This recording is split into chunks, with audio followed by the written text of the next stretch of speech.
Quand a-t-on envie d'utiliser la formule des probabilités totales pour déterminer la probabilité d'un événement B de se produire?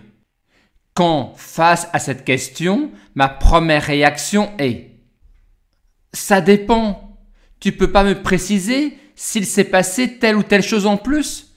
Tu peux pas me dire si on est dans telle ou telle situation ?» Et comment vais-je alors raisonner?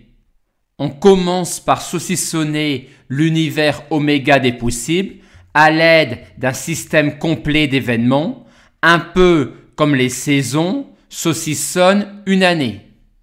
Le système complet d'événements peut comporter uniquement deux événements, c'est alors un événement A et son événement contraire A bar. Il peut aussi comporter trois événements, comme sur notre schéma, ou 4, 5, voire une infinité d'événements.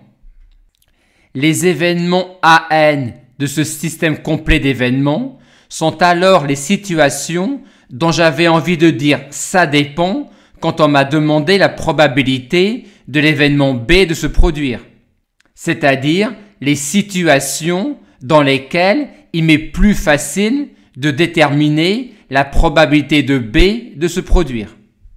Voyons maintenant comment on va lire notre schéma pour pouvoir déterminer la probabilité de B de se produire à l'aide des probabilités de B de se produire quand on est dans l'une des situations AN.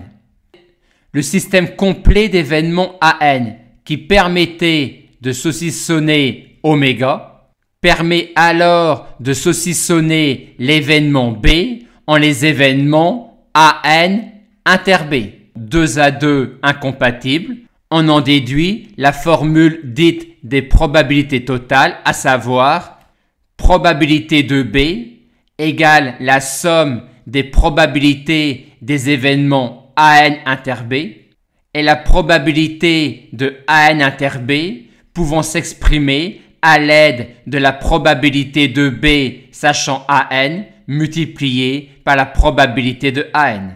On a ainsi une formule qui permet de déterminer la probabilité de B de se produire à l'aide des probabilités de B de se produire quand on est dans une situation AN pondérée par la probabilité de AN de se produire.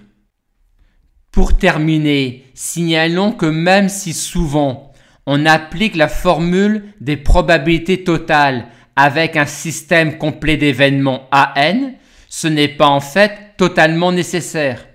Dans ce schéma-là, pour lequel la formule des probabilités totales reste encore correcte, les événements AN ne constituent pas forcément un système complet d'événements.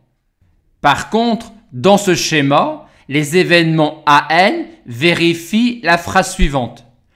Quand l'événement B se produit, on est sûr qu'on est au moins soit dans la situation A1, soit dans la situation A2, soit dans la situation A3.